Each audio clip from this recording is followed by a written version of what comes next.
Hello students, आइए सुनते हैं पवन दूती कविता की व्याख्या भाग 5। पिछले वीडियो में आपने सुना कि जो वायु है उसको राधा ने संदेश दिया कि रास्ते में आने वाली जो किसान की बेटी है या जो कोई बच्चा है या कोई पथिक है जो थका हुआ हो, उनकी सारी दुखों को दूर करना है। अब यहाँ पर देखिए आगे क्या कहती है। तू पावेगी कुसुम गहने कांतता साथ पहने, यानी कि तुझे रास्ते में दिखाई देंगी कुसुम गहने मतलब फूलों के गहने, कांतता मतलब स्त्रियां जिन्होंने मतलब वो जो मालिनी जो खेतों में बाग बगीचों में काम कर रही हैं, ऐसी स्त्रियां दिखाई देंगी जिन्होंने फूलों के गहने पहने हुए होंगे। उद्यानों में वरनगर के सुंदरी मालिनों को, ये आप समझ गए कि वो जो श्रेष्ठ नगर है उस नगर के बाग बगीचों में काम करने वाली सुंदर जो मालिनी हैं, जो यानी कि जो माली का कार्य कर रही हैं वो स्त्रियां, उन्होंने फूलों के गहने अपने शरीर पर धारण किए हुए होंगे। वे कार्यों में स्वर प्रियतम के तुल्य ही लग्न होंगी, कि वो अपने काम में वैसे ही लीन होंगी जैसे कोई व्यक्ति अपने प्रियतम में अपने प्रेम में विलीन हो जाता है। कि जैसे कोई व्यक्ति अपने प्रेम में जब लीन होता है ना, तो उसको एक तरह से आप ये कह लीजिए कि उसकी जो कंसंट्रेशन है, उसका जो पूरा ध्यान है वो उसी पर होता है। ठीक वैसे ही वो मालिनी अपने कामों में वैसे ही लीन रहती हैं जैसे कोई व्यक्ति अपने प्रेम में विलीन रहता है। जो श्रांता हों सरस गति से तो उन्हें मोह लेना, यदि वो स्त्रियां जो मालिन का कार्य कर रही हैं बाग बगीचों में और जिन्होंने फूलों के गहने पहने हुए हैं, जो श्रांता हों, यदि वो थकी हुई हों तो सरस गति से उन्हें मोह लेना। तो तू अपनी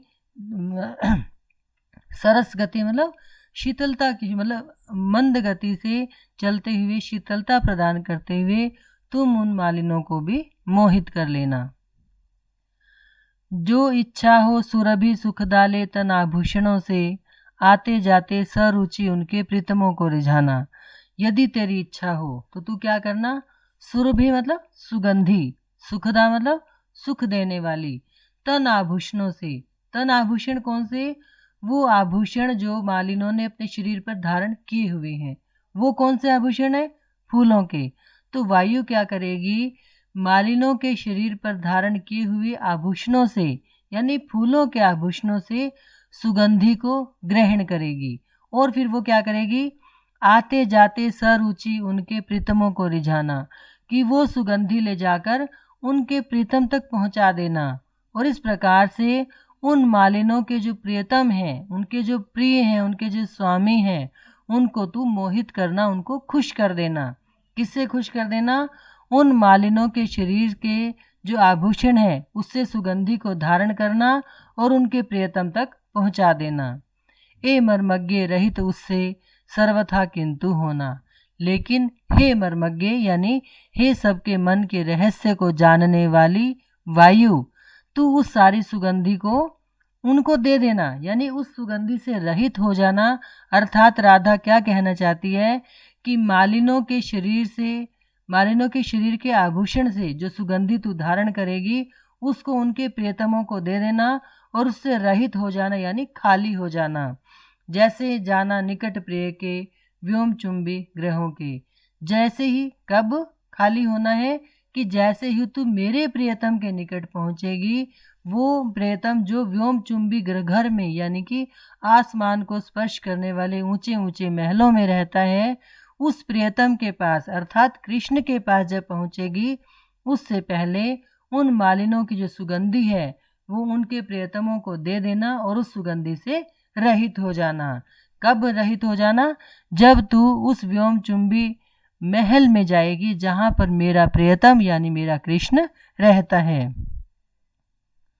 तू पूजा के समय मथुरा मंदिरों मध्य जाना, कि पूजा के समय तू मथुरा नगरी के मंदिरों में जाना।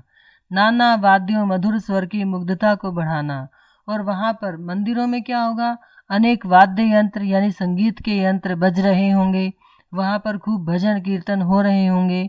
तो तू क्या करना, वहाँ पर जो मधुर स्वर लहरियाँ गूंज रही हैं, अनेक वाद्य यंत्र गूंज रहे हैं, बज रहे हैं, उसकी मुग्धता को, उसकी धुन को, उसकी सरसता को और भी ज़्यादा बढ़ा देना। कीमा लेके कियत तरु के शब्दकारी फलों का, या फिर तू ऐसा करना कि रास्ते में कोई जो वृक्ष हैं उसमें जो फल लगे हुए हैं उनको हिलाना, जिससे कि कुछ मधुर आवाज़, मधुर धुन निकलने लगे। धीरे धीरे रुचिर रव से मुग्ध हो बजाना। इस प्रकार से धीरे धीरे, रुचिर मतलब मन को रुचने वाला, मन को अच्छा लगने वाला, यानी सुंदर। रव मतलब ध्वनि, कि वृक्षों पर जो फूल लगे हों, फल लगे हों, पत्ते लगे हों, उनको इस तरीके से हिलाना कि वहाँ पर एक सुंदर ध्वनि, एक सुंदर सुर पैदा हो जाए। जब भी हम कहीं घूमने जाते हैं तो रास्ते में जब हवा चलती है, पेड़ों के पत्ते हिलते हैं, तो उनसे एक संगीत सा बज रहा है ऐसा महसूस होता है ना।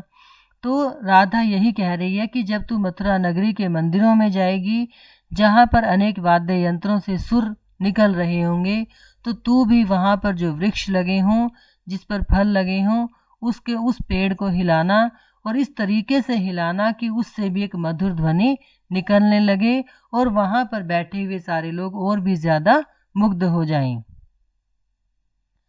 नीचे पुष्पों लसित तरु के जो खड़े भक्त हों। पुष्पों लसित मतलब फूलों से लदे हुए वृक्ष के नीचे यदि कोई भक्त लोग खड़े हों, कि वहाँ कोई उपल गठिता मूर्ति हो देवता की, या फिर हो सकता है कि वहाँ पर कोई पत्थर की कोई मूर्ति, मतलब देवता की कोई मूर्ति, भगवान की कोई मूर्ति उस वृक्ष के नीचे रखी हो और उस वृक्ष के नीचे बहुत सारे भक्तजन खड़े हुए हों, तो डालों को परम मृदुता मंजुता से हिलाना। तो उस वृक्ष की डालियों को परम मृदुता मतलब परम कोमलता से, अत्यंत कोमलता से, मंजुता से मतलब सुंदर तरीके से हिलाना, और यूं वर्षा कुसुम करना शीश देवालयों की। और इस प्रकार से तुम वो जो भक्त हैं, वो जो वहाँ पर जो मंदिर में, वो जो मूर्ति है और वहाँ पर जो वो मंदिर बने हुए हैं, उनके सिर पर फूलों की वर्षा कर देना। यानी कि यदि किसी पेड़ के नीचे भक्त खड़े हों, वहाँ पर कोई देवता की मूर्ति हो, तो उस डाली को तू बड़ी सुंदरता से हिलाना, और वहाँ पर जो देवालय हैं या जो भक्त हैं या जो मूर्ति है, उन सब पर फूलों की बरसात कर देना। तू पावेगी वरनगर में एक भूखंड न्यारा, और तुझे वहाँ पर उस श्रेष्ठ नगर में एक भूमि का अलग सा टुकड़ा मिलेगा। शोभा देते अमित जिसमें राजप्रासाद होंगे। उस भूमि के टुकड़े में क्या होंगे? केवल राजमहल, ठीक है ना, जो बहुत ही सुंदर लग रहे होंगे। कि जब तू उस नगरी में, मथुरा नगरी में जाएगी, तो तुझे एक अलग सा भूखंड मिलेगा जहाँ पर बहुत सारे सुंदर सुंदर राजमहल होंगे। उद्यानों में परम सुषमा है जहाँ संचिता सी। उन राजमहलों के जो उद्यान हैं, उनमें ऐसा लगता है कि परम सौंदर्य, संचित मतलब इकट्ठा है, कि एकत्रित होकर सारा का सारा सौंदर्य, परम सौंदर्य, परम सुषमा वहाँ पर एकत्रित हो गई हो। छीने लेते सरोवर जहाँ वज्र की स्वच्छता है, और वहाँ के जो सरोवर हैं वो इतने क्लीन यानी साफ हैं कि जैसे जो वज्र यानी जो बिजली होती है, बिजली की जो स्वच्छता है, सफाई है, चमक है, उसको भी पीछे छोड़ देते हैं। छीन लेना मतलब छीन लेते हैं, उसको भी हरा देते हैं। यानी कि उस राजमहल में, उन राजमहलों में जो सरोवर हैं वो इतने स्वच्छ, इतने निर्मल हैं, इतने चमकीले हैं कि बिजली की चमक भी उनके सामने फीकी पड़ जाती है। तू देखेगी जलद तन को जो वहीं तद्गता हो, और वहीं पर जलद से शरीर वाले यानी बादल जैसे शरीर वाले जो कृष्ण हैं वो तुझे वहीं दिखाई देंगे। होंगे लोने नयन उनके ज्योति उत्कीर्णकारी। लोने मतलब सुंदर, ज्योति उत्कीर्णकारी मतलब जिनसे एक अलग प्रकाश निकल रहा होगा। कि तुझे वहाँ पर बादलों के शरीर जैसा एक व्यक्ति यानी कृष्ण दिखाई देंगे। उनके नेत्र बड़े ही सुंदर होंगे, जिनसे एक ज्योति उत्कीर्ण हो रही होगी यानी प्रकाश निकल रहा होगा। मुद्रा होगी वर वदन की मूर्ति सी सौम्यता की, और उनकी जो मुद्रा होगी, जिसको हम पोज कहते हैं ना इंग्लिश में, कि उनके शरीर का, उनका बैठने का या खड़े होने की जो मुद्रा होगी वो एक मूर्ति के समान यानी कि अत्यंत सुंदर होगी। सीधे सीधे वचन उनके सिक्त पीयूष होंगे, और वो जो सीधे सीधे वचन बोल रहे होंगे वो अमृत से भरे हुए होंगे। यानी कि जब तू वहाँ महल में जाएगी तुझे वहाँ कृष्ण दिखाई देंगे।